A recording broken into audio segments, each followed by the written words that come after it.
Hey everyone, Brian here, Hodges1455, coming at you with another video. Today's video, I'm doing a video response for Rob over at The Commenting Collector, who wants us to share some trashy cards.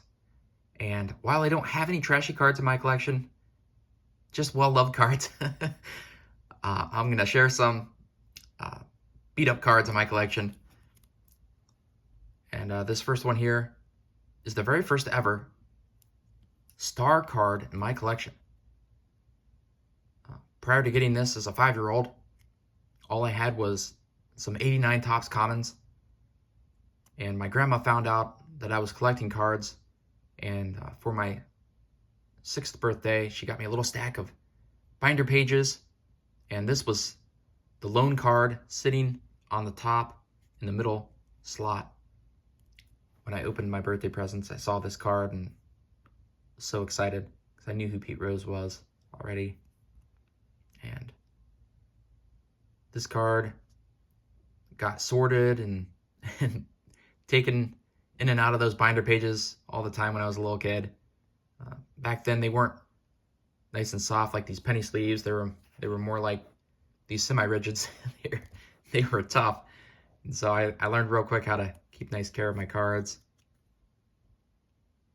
But that's how we learned. So just a great memory. You can't beat a grandma card. And then right before this video, I grabbed some cards out of some binder pages real quick. Grabbed one out of my non-sport.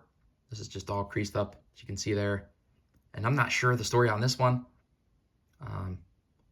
Either found it in a penny box or maybe just found it on the ground somewhere. I don't remember exactly, but I just thought it was really cool because I was a little kid and it was a dinosaur, so heck yeah. And then I remember these cards as a kid. This is a Baseball Greats Swell card of Grover Cleveland Alexander. This is how I learned about the greats of the game back then. Wasn't reading books or anything, but I sure was collecting baseball cards. And I'd flip over and get to learn about the great players of the past.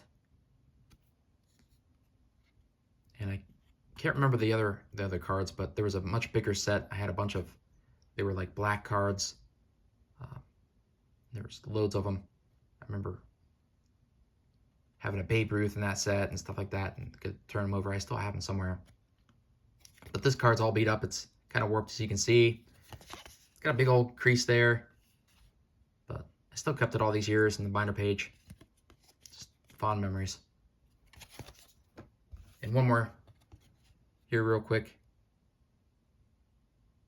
is this card. It's all creased up and it's got some wear all over it, but this is how I learned about 8 Men Out. This is from cards like this as a little kid. I don't recall watching the movie as a little kid. Didn't watch that until I was much older. But I got to read about the movie and the story from these cards on the back. So it's another cool card in my collection. Then when I was much older, freshman in high school actually, I did a book report on Don Drysdale and was so excited. I came home and luckily my brother, who was 4 years older than I was, had an eBay account already, and he helped me win this card, and I forked over the money and counted down the days to open this bad boy in the mail. I was so excited as a kid. I could not believe I owned a Don Drysdale rookie card. Just thought it was the coolest thing ever. Didn't care about the tape marks. Just was so excited to have a copy of his rookie card.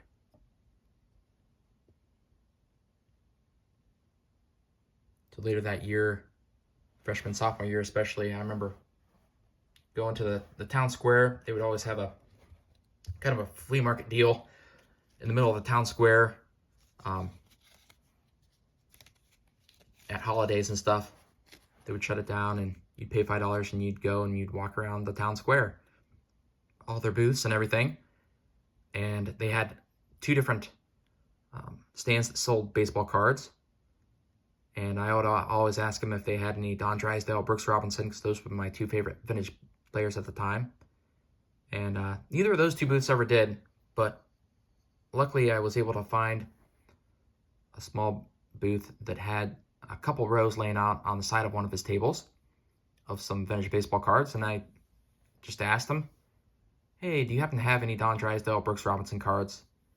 And I could tell on his face, he was a little surprised that I was asking if he had any of those players, and he said, actually, I do. And he reached in the back of his pickup truck and pulled out a box, and I grabbed all 3 of his cards that he had. This Don Drysdale, I'm super excited to get it. It's got some stains on there. Didn't care. I thought this was the coolest, or the second coolest, next to my rookie card. Really enjoyed this. I'm sure I way overpaid for this card at the time, but I sure did get my money's worth out of it, nevertheless. Really enjoyed that card. As well as these next 2, he had 2 Brooks Robinsons. This one's all beat up. Got crease there, some rounded corners, a little bit of staining. But I was just so happy that he had one and I was able to acquire it because I couldn't get these anywhere else. So rode my bike down to the town square, and when one person had these, I snagged them for whatever I could get them for. So really happy to add that one. These were my first ever Brooks Robinson cards. Then he also had this one. It's got a big old crease up here, but just really excited to be able to pick up a copy of Brooks Robinson. It's a little bit of staining or whatever, but really cool. I remember being so excited to get those, take those home, put them in my collection. And then the last card here is a recent pickup, actually. I think within probably the last year, I found this in a dollar box, and I was so excited to get it because I'm currently working on the Frankie Robinson run, and this is one of my favorite cards of him. I can't wait to upgrade it, but I saw this and just had to snag it. I couldn't believe it was only $1, even though it looks like it had a journey in some kid's back pocket.